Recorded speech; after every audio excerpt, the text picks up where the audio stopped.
I believe it's time to welcome our speaker this morning, and that's Professor Lincoln.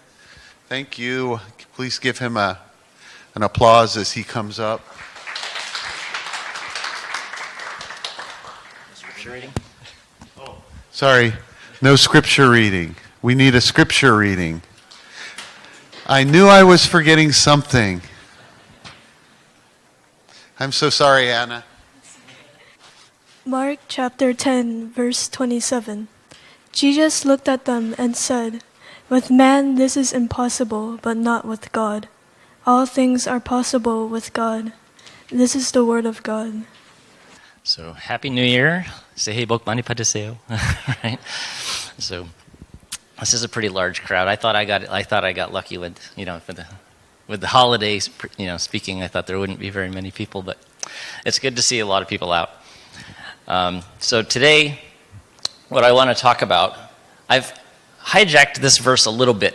I'm going to be taking it a little out of context, right? Because where does this verse come from? What's the story? It's the rich young man, right? So the rich young man comes and he says, "Hey, I've kept all the scriptures," and but Jesus says, "Well, that's not enough," right? So and then the disciples question him. Wow, even this rich young guy can't get into heaven? It's not, and that's when Jesus looked at them and said, "With man this is impossible, but not with God. All things are possible with God." But what I really want to talk about is miracles. So, because miracles are a very important part of our faith, right? They're the evidence. When, like Frank Turek or other people, they say, "Why should we believe what Jesus said?" And he says, "Well, because he came back from the dead. He predicted a lot of things, and then he, was killed and returned from the dead. So if you could do the same, I'd listen to you," right? So the idea that, and when even John the Baptist, right, when he was wondering, he sent his disciples when he was in prison, and he had them go and ask, "Are you the one, or is there someone else to come?" And so in Matthew 11:5, it said, what did Jesus say? He told the disciples, report back to John. What are you seeing? Right? So what did you see with your own eyes? He said, "The blind are made to see. Those who could not walk are walking. Those who have had bad skin diseases are healed. Those who could not hear are hearing. The dead are raised up to life, and the good news is preached to poor people." So even Jesus was basically pointing to the miraculous things that he was doing as evidence of who he was and his identity, and that we should believe in him and have faith in what he said about other things because of the miracles that he was able to perform, right? So that's a very important part of our faith and what it is and why we come to faith.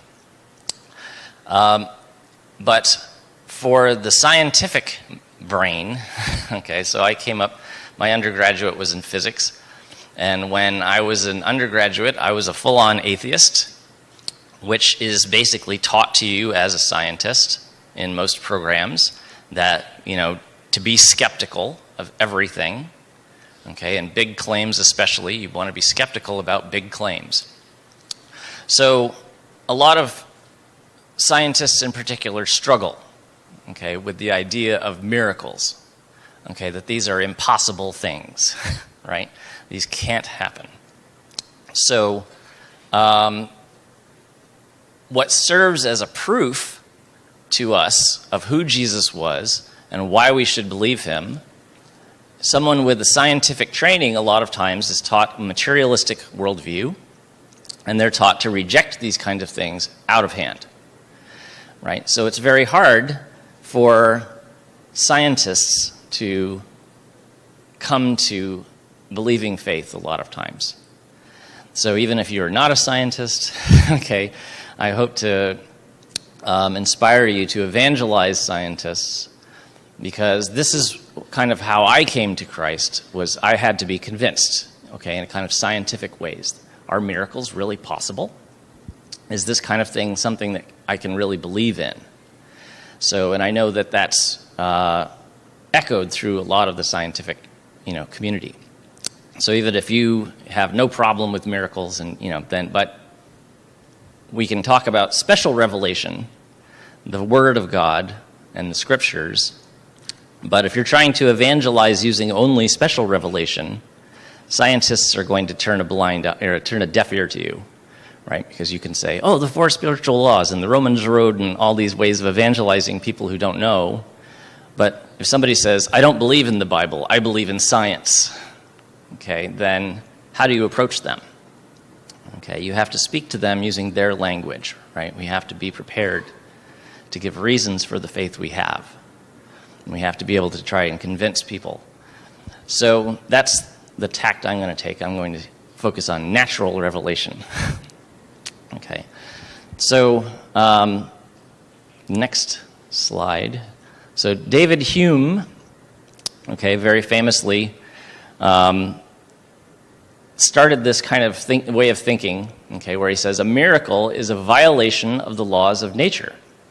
And as a firm and unalterable experience has established these laws, the proof against a miracle from the very nature of the fact is as entire as any argument from experience can possibly be imagined. So that's a little archaic language, but basically he's saying that we know the laws of science. We have observed them continuously. We know what they are. Miracles violate these laws, so because miracles are a violation of the physical laws that we know and we have seen continuously, we can reject them completely. Okay, they can completely be rejected. So this is that scientific approach to why people reject miracles out of hand. Okay, so a more recent version is Richard Dawkins. Okay, he's a very famous atheist. He espouses a lot of evolutionary worldview and tries to convince people that God isn't real. He wrote The God Delusion and other books like that. So he says, any belief in miracles is flat contradictory, not just to the facts of science, but to the spirit of science. Right? Because, like I said, the scientific method is a very powerful method. Okay? And it came from, Francis Bacon. And the idea is that we want to test what we see. We want to be skeptical about things. The scientific method is to always assume you're wrong, okay, and to try to prove yourself wrong. And if somebody says, I think this is right, try to prove it wrong. And if you can't prove it wrong over and over again, you try to find different ways of proving it wrong, and you can't do it, then you start to have faith in some scientific fact, okay, that we are constantly trying to disprove it. Okay, but once we have things, miracles and special revelation that happened a long time ago, these historical facts obviously can't be tested that way. So it's hard. But Francis Bacon, who's generally credited with being the father of modern science and the scientific method, there's a great quote by him. He says, a little science takes a man away from God. A lot of science brings him back. So I really like that quote, because I found that to be my experience too. Okay, when I started studying science, and if I had a very shallow view of science, okay, then that can start to take you away from God as you start to say, well, this is what the physical laws say, and this is why I reject miracles, and that kind of thing. It can take you away. But a lot of science brings you back once you start to really dig into what is the foundation of what we know. Okay, so the next slide. This in particular, Richard Dawkins has brought this up. Okay, does anybody know what these are? You might know the first one, right? So the first one's pretty easy. Okay, that's water, right? H2O. So the two white ones are oxygen molecules, and it looks like a Mickey Mouse hat, what some people say. Okay, so it's two hydrogens and one oxygen there. And then over here is ethyl alcohol. Okay, this is the structure of ethyl alcohol. So again, we have the oxygen and another hydrogen, and then so it's written usually as C2H5OH. Okay, is the chemical formula for ethyl alcohol. Okay, so you can see we got hydrogen and oxygen over there, okay, and more hydrogen and oxygen over here, but there's also carbon is introduced. So Richard Dawkins has said, okay, how can you turn water into wine when water has just hydrogen and oxygen atoms in there? Okay, where's the carbon coming from, right? So to create carbon out of thin air, okay, would require some kind of nuclear fusion, which would create a lot of energy. It's not, obviously didn't happen. Okay, so we can obviously reject the idea that, you know, Jesus turned water into wine. Didn't happen, right? So that's one of the examples. So the next example, oh, okay, that was supposed to be an extra click. Okay, so I wanted you to guess who it was, but now they've kind of given it away. Okay, so it said, when I began to read the gospel according to John, I confronted the first time, would walk to my faith. Whoops, okay, there's some typos in here. Okay, block to my faith, I think. The first miracle performed by Jesus at the wedding at Cana in Galilee, which he and his disciples had been invited to. When the wine ran out, Jesus asked the servants to fill the jars with water, draw some out, and take it to the master of the banquet. The servants did so according to Jesus' command. The result was quite astonishing to me. Water turned into wine. In an instant of time, the chemical equation was changed from H2O to C2H5OH. So far, no nuclear fusion occurred in that room. How can pure water turn into wine instantly? What a miraculous event that was. I told my wife that I would attend church, but I could not believe in the Bible. Okay, so that was from See the Invisible Change the World, his biography, basically. So President Kim, okay, Kim Young-gil, the founding president of Handong, okay, faced the same types of doubts. When he first started to read the Bible, he, came across Jesus turning water into wine and went, ridiculous, not possible. Okay, this is not physically possible, right? Okay, so how can I possibly believe this? Well, obviously he managed to overcome that, okay, and I was able to overcome that, so I want to kind of lead you through a little bit of the thinking, okay, as to how this works. So we'll go on to the next. So one of the things that has been very important to a lot of scientists who have questioned the materialistic worldview is the idea of a first cause, okay, or an unmoved mover, okay, if you want to go back to the Greeks. So this idea has been around a very long time, and now the understanding of the idea of this is a picture of the Big Bang, okay, what's generally referred to as the Big Bang theory, not the TV show, but the actual theory. So, and this is what we think we know about how the universe was created. So there's a lot of this that's still not well understood. Like, for instance, the inflationary period in that beginning part. It's too small to see, but in the very beginning you can see it goes very big, very fast, and then kind of gradually after that. So that very big, very fast, the inflationary period that's in there, had the universe expanding faster than the speed of light. So people have theorized that gravity worked in reverse as a repulsive force during that period. Okay, no reasoning why that should be possible, or even why that should be. But there's quite a few things about this that I want to illuminate that we don't understand very well. But one of the things I teach in the creation evolution class that I find is one of the strongest evidences is this argument called the Kalam cosmological argument. And it's just three things. Whatever begins to exist has a cause. Okay, so now we understand the universe began to exist. Most scientists would agree, yes, the universe began to exist. Okay, which that's a relatively recent thing. Okay, the steady state model of the universe, the steady state theory of the universe was the predominant scientific theory until the 20th century.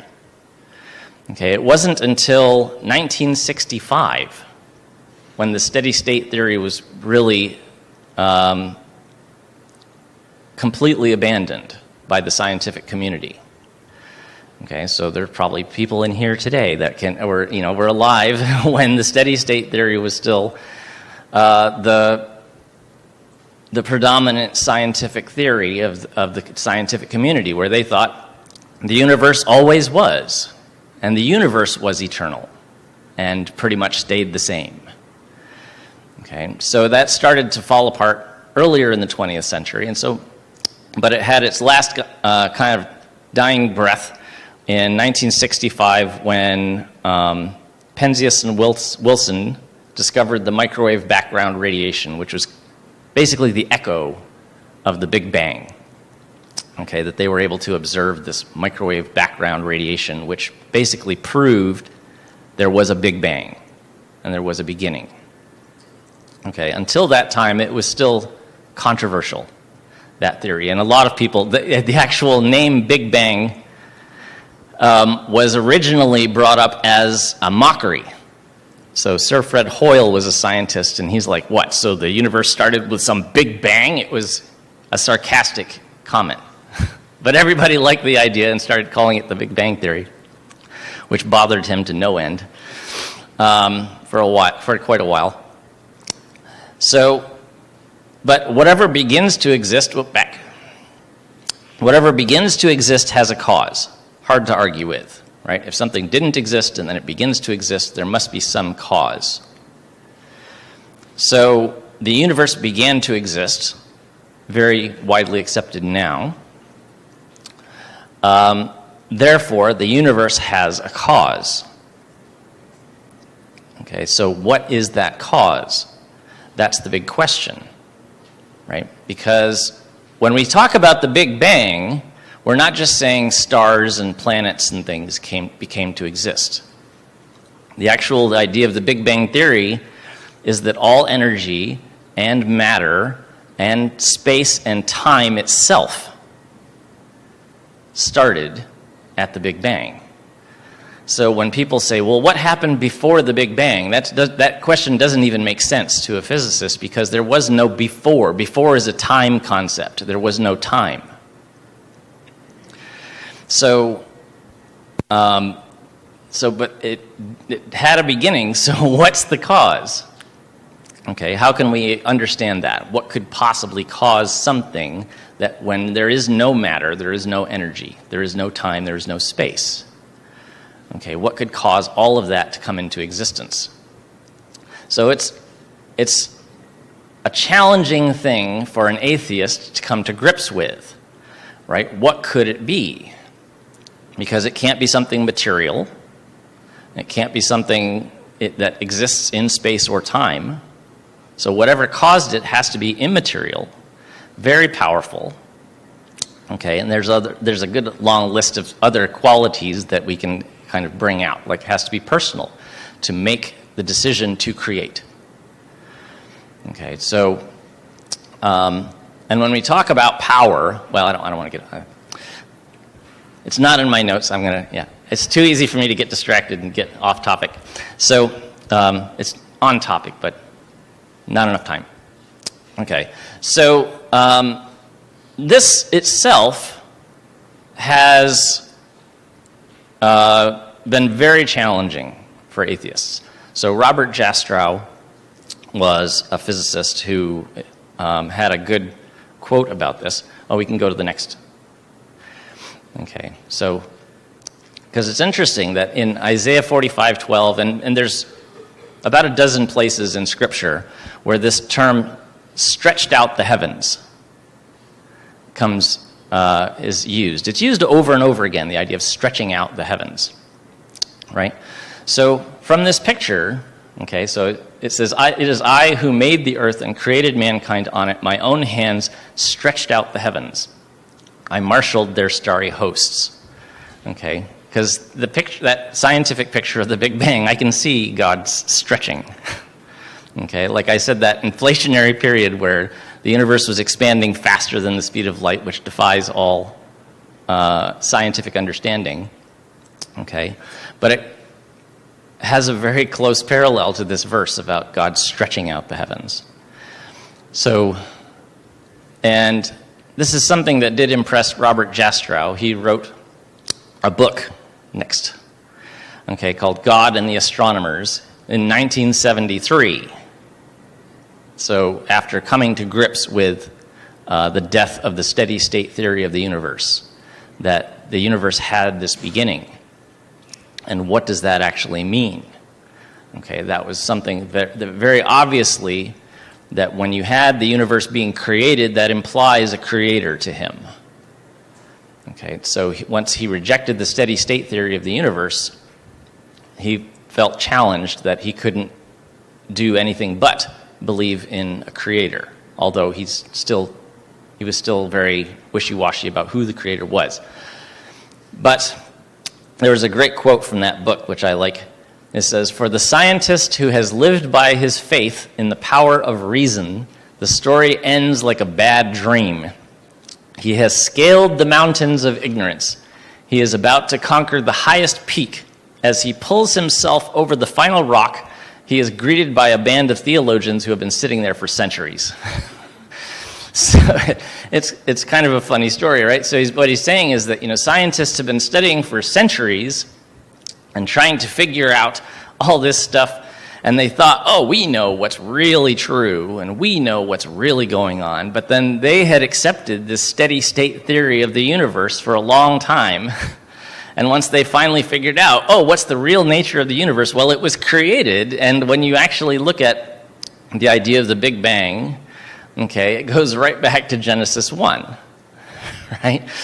Okay, that somebody said that Genesis 1 reads quite a lot like the modern Big Bang theory, not in a scientific, way, of course, but that parallels very closely the idea, okay, that God created the universe.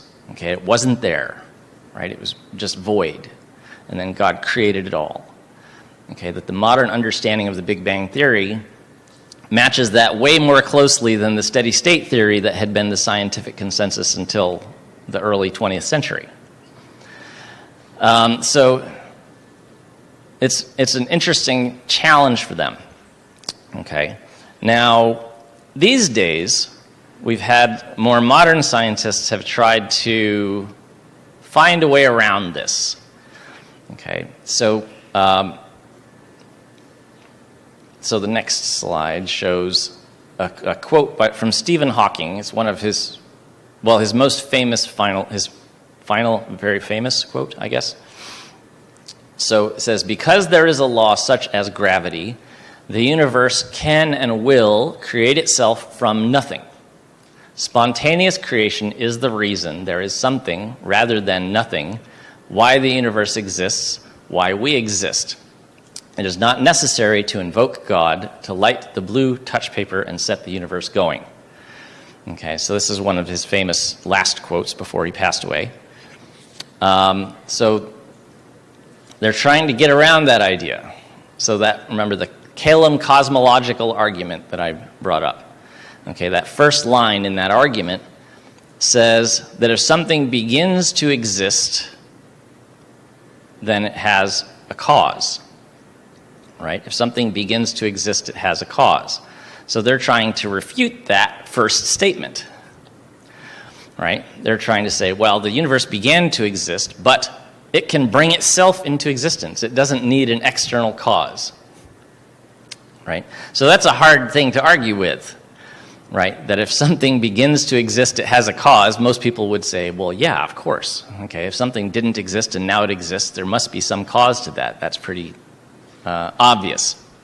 But they don't like that argument. Okay, that William Lane Craig and other people, but him in particular, have been throwing this in their face for a long time, and they're getting upset. Okay, that if something begins to exist, it has a cause. The universe began to exist, so, okay, the universe has a cause. So now they're trying to refute the first statement. So the next one, so Lawrence Krauss, you may not have heard of him, but he wrote a book, A Universe from Nothing. So a universe from nothing. So his quote If you have nothing in quantum mechanics, you always have something. So he's been going around doing the lecture circuits recently, telling everyone that the universe can create itself from nothing. So just like Stephen Hawking and Richard Dawkins was interviewed after reading his book and going to interview Krauss. Richard Dawkins was in an interview and he was trying to quote Krauss in his book and got laughed at by the audience. He was in a studio audience and they were asking, and he started trying to say about this that, that yes, the universe can create itself from nothing, but it has to be a particular kind of nothing.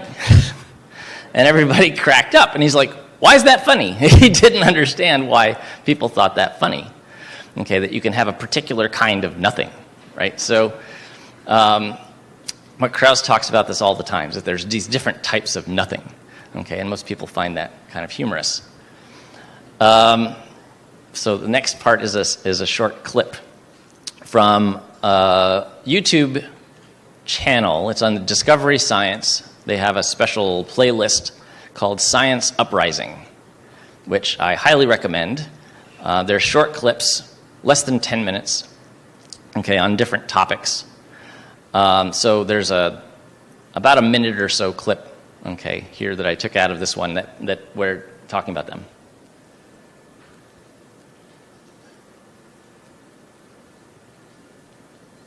Gravity, the universe can and will create itself from nothing. Now, when I first read that, I was staggered. John Lennox. Because it's self-contradictory to start with. Because there is a law of gravity, because there is something, the universe can create itself from nothing. That's a flat contradiction. And then to say the universe can create itself, that's logical nonsense. If I say that X creates Y, roughly speaking, I'm saying if you've got X, you may in the end get Y. But if I say X creates X, then that simply proves to me that nonsense remains nonsense, even if high-powered scientists say it.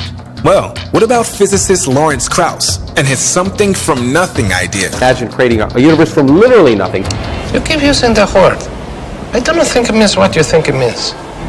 Because how they get a universe from nothing is by redefining nothing. Krauss's nothing is actually something, a set of laws and mathematical equations. That's the first problem. Meyer explains the second problem. Krauss's nothing involves the equations of quantum physics. And equations are mathematical entities. And mathematical entities are abstract concepts, always exist in minds. So his nothing seems to imply the need for a pre-existing mind. A pre-existing mind. Now what does that sound like? The Big Bang provides very, very strong evidence pointing to God. Because it shows that everything started, all matter, time, space, and energy, at some point in the past, that means that something had to start it. And that something had to be immaterial, timeless, infinitely powerful, and even personal, because only a personal being can choose to act with purpose. But some people will embrace almost any absurdity to avoid the possibility of God. You say there are three different types of nothing. That's right. What are the three? I didn't know there was such a variety. A sampler platter. You haven't been rubbing any of that baby shampoo on your head, have you? With the THC in it? Well, no? No You're comment. clean? No comment. You're clean? Give me a hair sample. 3 kinds of nothing or 3 kinds of nonsense. If people can convince you that our entire... So that's why most people find that idea a bit absurd, that you can have something from nothing. But and John Lennox was the first person to refute Hawking's quote. And John Lennox, also from Oxford University, he has 4 master's degrees, a PhD in math, a doctor of philosophy, and a DSc, which is given another doctorate given for extremely valuable research. Okay, so he's an authority. And then what Stephen Meyer said towards the end was a really important thing, that even when you try to say that the universe created itself from, quantum physics and things like this, what you're saying is there has to be math. there have to be physical laws. So if they're saying there are physical laws, and that's what Stephen Hawking said, because there's a law such as gravity, okay, that even physical laws, okay, mathematical abstract concepts, that without time, without space, without matter, without energy for these physical laws to act on, they must exist in a mind. Abstract concepts can only exist if you can, think about math. Math is abstract, right? It's an abstract concept. So if there is no place to write it down, okay, and it isn't acting on anything, but you have physical laws, they have to be existing in a mind. That's the only place abstract concepts can exist. So even when they try to back out of this and say, oh, well, the universe created itself from nothing, they're saying that those physical laws had to be in existence. And how can physical laws written in mathematical formulas, how can those exist outside of a mind? So that idea of information, okay, being really critical, that the universe is founded on these abstract physical laws and information and mathematics, okay, is something that the scientific community is coming to grips with more and more. Okay, that information is really fundamental, right? So even in evolutionary biology, the idea that, well, yeah, DNA is what has the blueprints to create everything that you are, but it's the information in the DNA, right? There are gigabytes of information at least, okay, much of which we don't understand. But there's so much information in there. The blueprint for you and everything that is you is all in that DNA, which is very small, very compact. Okay, so the information is foundational. So when we said at first there was the Word, okay, that's a strange way to put it, right? So why wouldn't he just say Jesus, right? Because we know he's referring to Jesus, but he says at first there was the Word. Okay, but like in Scripture, sometimes things allude to more than one reality. So I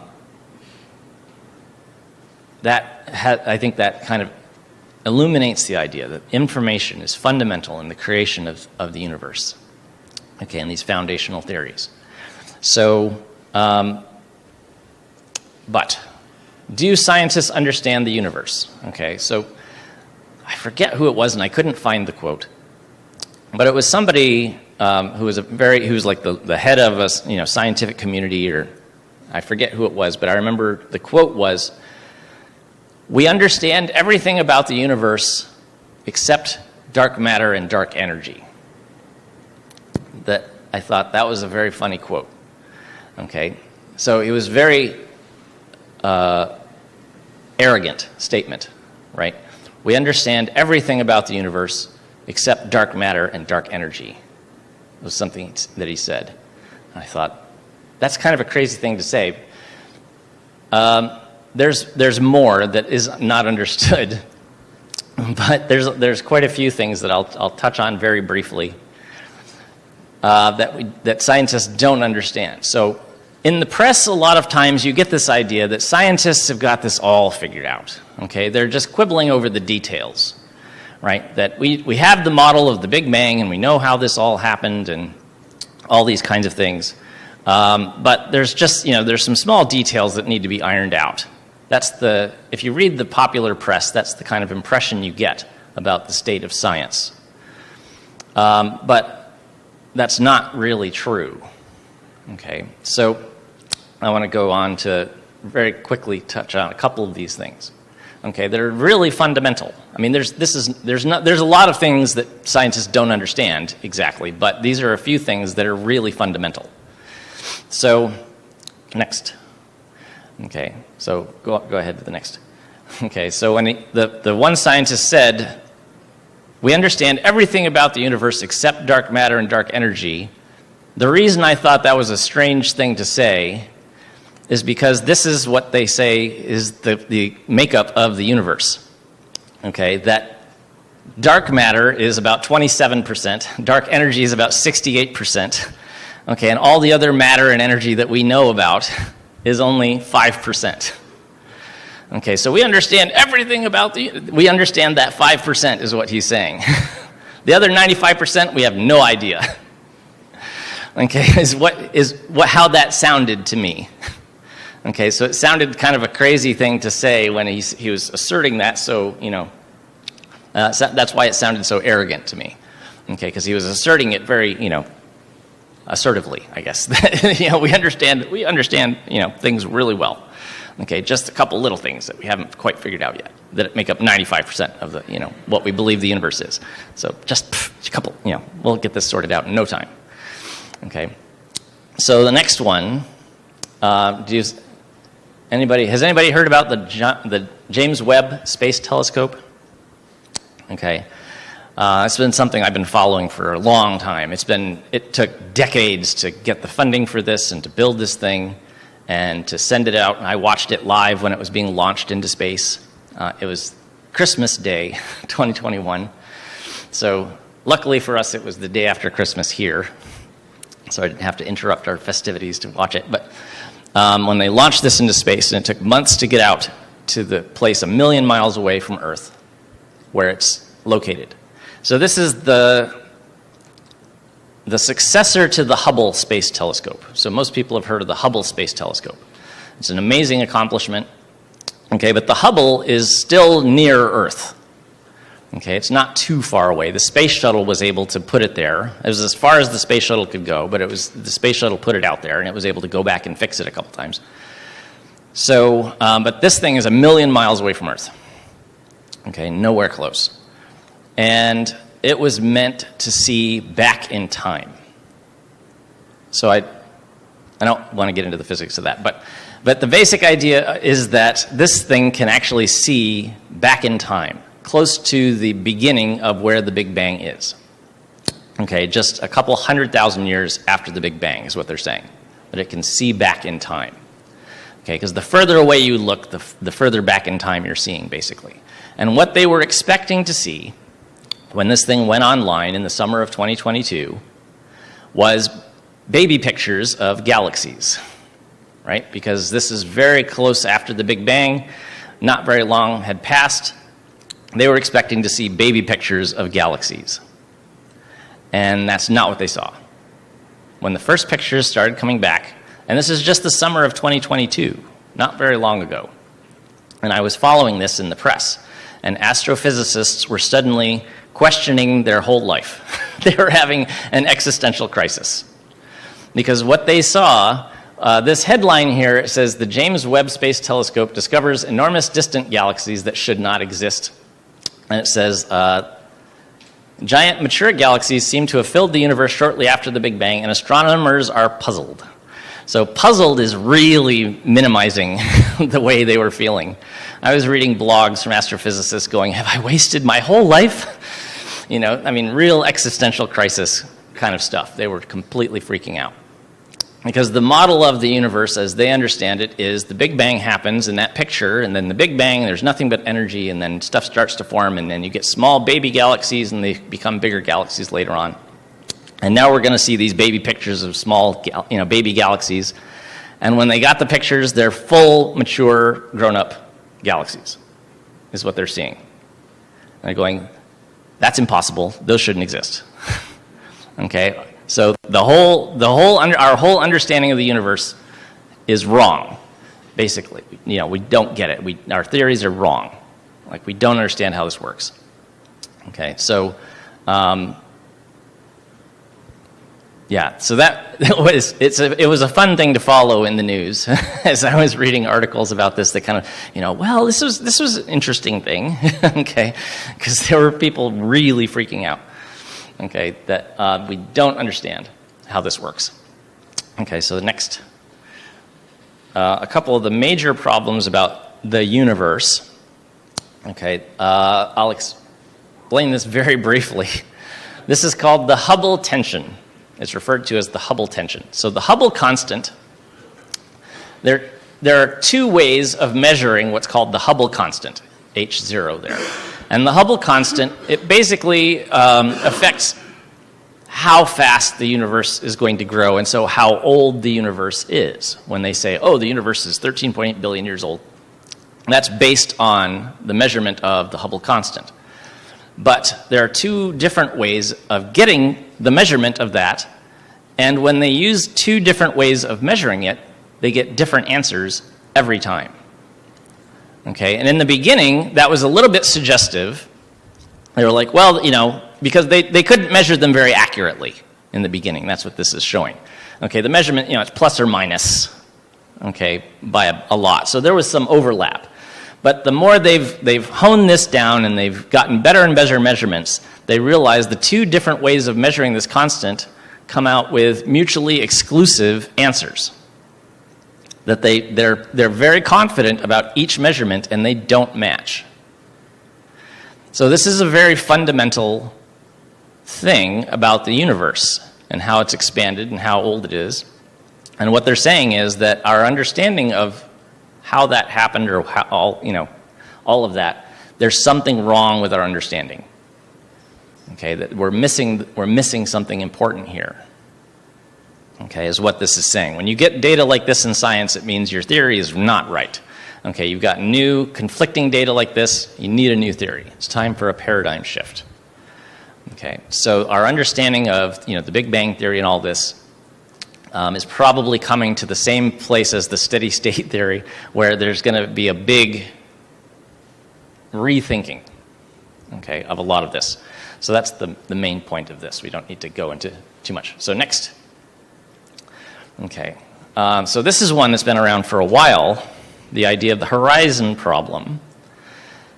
And the horizon problem is a big problem because the basic idea is that two things on either side of us, I'm not sure if I can explain this easily. Let's see. Well, that the speed of light is like the speed limit of the universe, right? Nothing can travel faster than the speed of light. Well, if you've got something that's, 14 billion light years on that side of us and something that's 14 billion light years on that side of us, there's no way they should be able to talk. There's no communication possible, right? Because they're just too far away for there to have been any communication between them, except there's thermodynamic equilibrium between those. So basically what they're saying is things are too smooth. There hasn't been any way for them to even themselves out. Okay, it's impossible that they should be in thermodynamic equilibrium when they're so far away and they can't communicate. Okay, so that's a big problem. Okay, that's a big question that's never been answered. Okay, this idea of the horizon problem. Okay, that we're seeing thermodynamic equilibrium in different parts of the universe that are too far away to have come into thermodynamic equilibrium. Okay, so another big misunderstanding. Okay, next. Okay, and one I like to talk about a lot, okay, is the fine-tuned universe. And this is one of the things Christopher Hitchens, who's another very famous atheist who went around attacking Christianity a lot before he passed away. And he wrote a book, God is Not Great, and things like that. When someone asked him, what do you think is the Christian's best argument? Because he debated Christians a lot, like Frank Turek. He debated Christians a lot about, atheism versus Christianity. And someone asked him, what do you think is their best argument? And this is the one he pointed to. The idea that there are a lot of things that we know about the universe, physical constants, okay, that are just numbers, like big G in gravity is just a number, G. Okay, and if that number were slightly different, the universe would not exist. I mean, changing it slightly means no stars, no nothing. Okay, so, not just us, or life would be different. Okay, life is impossible if you change any of these numbers just a teeny little bit. And what do I mean by a teeny little bit? Next slide. Okay, so some of these are so finely tuned that you're talking about 1 part in 10 to the 37th, 40th, 50th, 5th, 59th, 120th power. Okay, so that's a ratio like that is like a fraction, right? So when you say, 1/8, if you cut a pizza into 8 pieces, you take 1. That's what 1/8 means, right? So think of cutting a pizza into 10 to the 120th pieces. Okay, so that's a 10 with 120 zeros after it. Okay, then choosing one of those. So that's the amount of deviation. If you change that number by that much, okay, the universe doesn't exist. And there's a lot of them. Okay, the whole page before was a whole bunch of different numbers that are all finely tuned. So that seems to show that our universe was designed, okay, that these numbers were chosen for us. Okay, and we're running out of time. Next. Okay, so some interesting things. So this is, I just took this out of Scientific American. Yeah, so Scientific American had this article up not too long ago. Is our universe a hologram? Physicists debate famous idea on its 25th anniversary. So physicists have been talking about maybe our universe is just a holographic projection for 25 years. And the math makes sense that you can actually move between these different views and the math actually translates. So it's a helpful framework sometimes to solve problems that don't work out in this framework. You go over to this framework and you can do it. So, but maybe you haven't heard about that. Another one, this is also Scientific American in 2021. So the idea that we live in a simulation. Okay, the idea that we live in a simulation, that our whole universe is just a computer simulation, that some people will say like, oh, there's some alien in his mother's basement who's created our whole universe on his computer. Okay, that idea. So the idea that we live in a simulation is a widely talked about scientific theory that when they try to explain the fine tuning, how is the universe so finely tuned? Okay, this is one that comes up quite a lot. Okay, and he says confirmed, but he had an interesting take on it, but I won't get into it. But one of the things when I see this, it just strikes me, this is a creation theory, right? But it's the alien teenager in his mother's basement that created us on a simulation. That's fine, okay. But to talk about it being God, okay, that is beyond the pale. We can't say that, okay. But it's an interesting thing. But one of the things I want to run through really quick is what's written in the handout is the parable of the crafty miner. Okay, so I tried to name it cleverly so you wouldn't. So the next part. Okay, what I mean is Minecraft. So my daughter Gabrielle was a big fan of Minecraft for a long time, so I kind of played it with her, and I would do it in VR. So you strap on a VR headset, and then it puts you first person right in the game, so you can like hold your arms up, and they look like that. Okay, these blocks. Next slide shows a first person view. Okay, that you're there, and you can move your arms around, and you can move around, and you're there in that reality. Okay, and you can do scientific experiments. You can try things out and see, does this happen every time?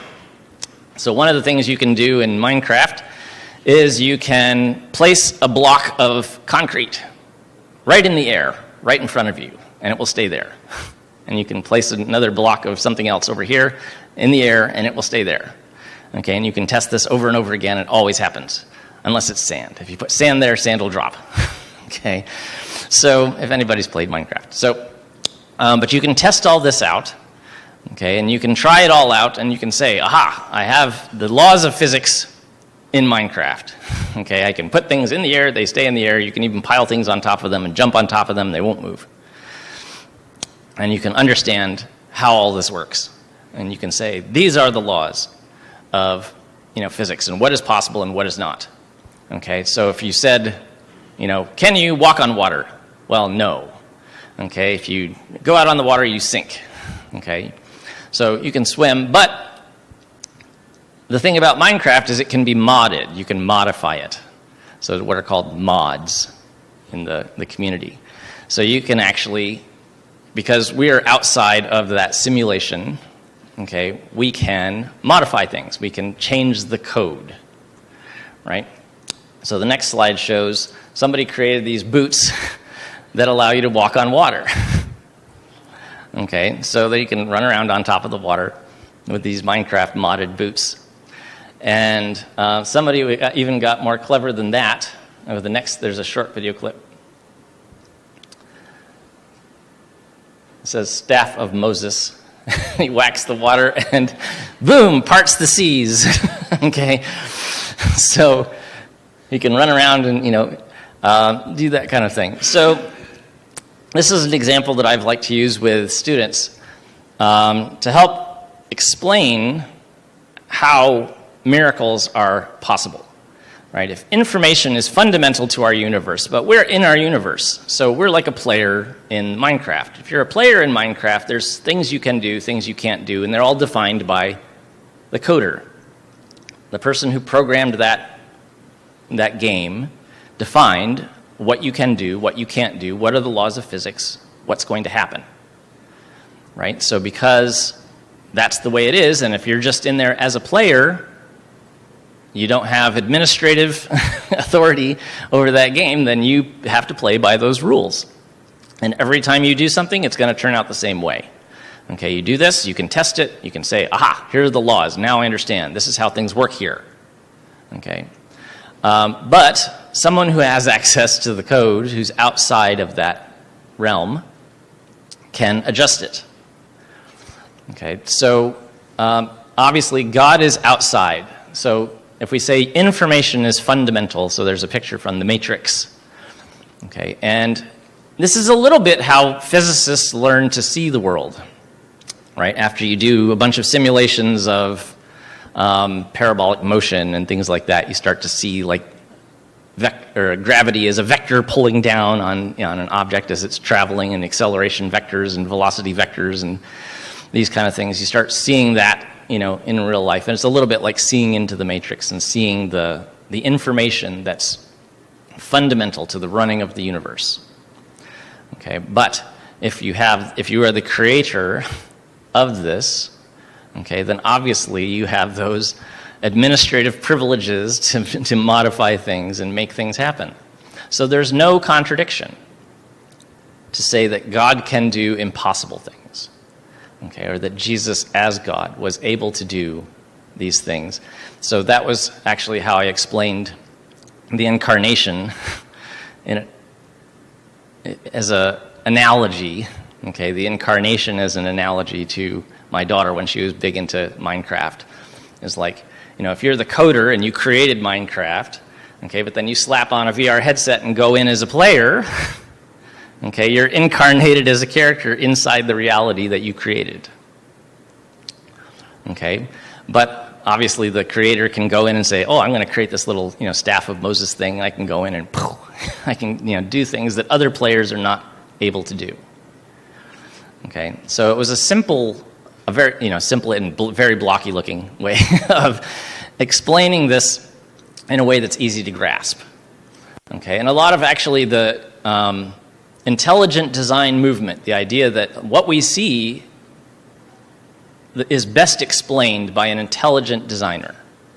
That what we see in the universe and what we measure in physics and biology and these different areas is best explained by an intelligent designer, and that's a scientific theory that's had good success.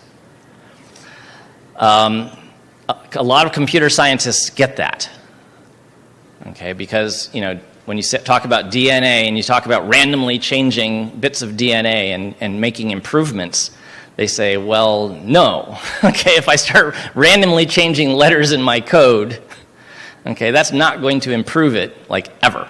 Okay, the chances of that ever coming up with an improvement by just randomly changing letters in my code, they get it right away. That's not going to work. Okay, so and then the last slide is another quote. Okay, God authored all scientific laws. He is above them and is independent of them. God can override them at will, though normally he does not interfere with them. God is not limited by or confined to the universe. He created time, space, and all material in it. God is not a slave to scientific laws. He created them and is also the source of all life. By faith, we understand that the universe was formed at God's command so that what is seen was not made out of what was visible. Hebrews 11:3. But this quote Well, actually, that was quoted along with this in President Kim's book again. So, See the Invisible, Change the World.